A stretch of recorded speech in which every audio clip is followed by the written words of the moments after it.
Hey Action Fleet fans, I wanted to go ahead and do a review here of the Predator dropship. So I finally have this complete. I've done this in a previous video, but I wanted to do one that's just dedicated solely to this ship. So we'll talk through all of the features of it and go from there. So this is a relatively rare ship. They were right at the very end of Galoo's tenure as being a toy company before they got bought out by Hasbro. They had started to make a line for Aliens and Predator. So Predator, they had just this one ship. They also had 3 Micro Machine sets and then also the Predator transforming head. So this was the only Action Fleet one that they had.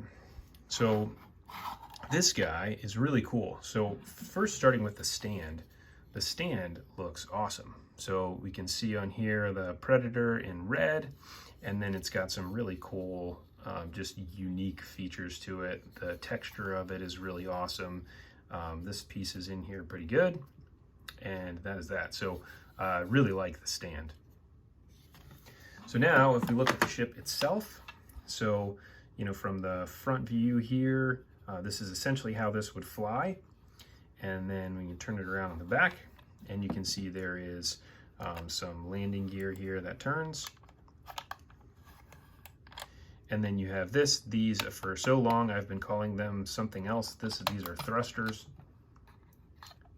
So once this thing gets up in the air, you take off. And then there is the opening cockpit. So once you open this up, here's one of your Predator figures, which I'll look at here in a second. This part here spins around,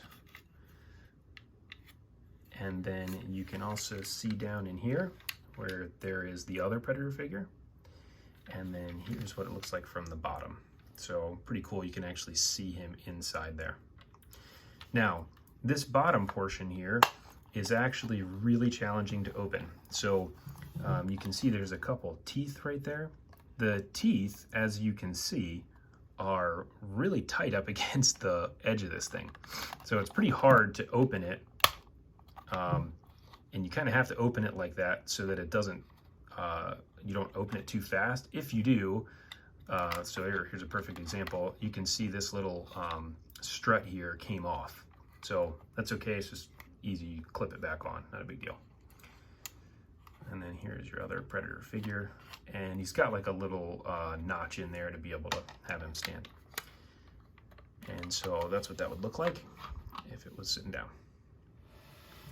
So now with the 2 figures, the figures you get are really cool. Now, these figures are very unique just to this ship. So these are a little bit smaller than the figures that come in the actual sets.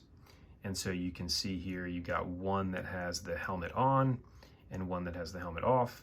They've got some other paint detail on there, some gold on them. Obviously the difference in color, one's kind of a greenish color, the other one's a tan. And then here's what they look like from the back. So you can see the little gun there on their back. And then you also have got their feet. So pretty amazing detail on a figure that's this small. And these are a great feature to this actual ship to be able to have 2 of them. Now, this ship is never featured in any of the movies. This was actually designed based off of, I can't remember what it was some type of an ad that showed this ship in the background and the Predator coming off of it with the door open. So pretty interesting to see that this is actually not in the movie at all. But it's still a cool toy either way. These guys are relatively rare. They go for a lot of money. So if you're able to find one that's under 150 bucks and you really want to get it, I would say that's a steal. Whether or not it has the figures or not, if it has the figures, then obviously you're talking about a little bit more. So again, anything under 150 would be a pretty good steal for this ship. If you have any questions or comments, feel free to leave them below, but that is your Predator dropship.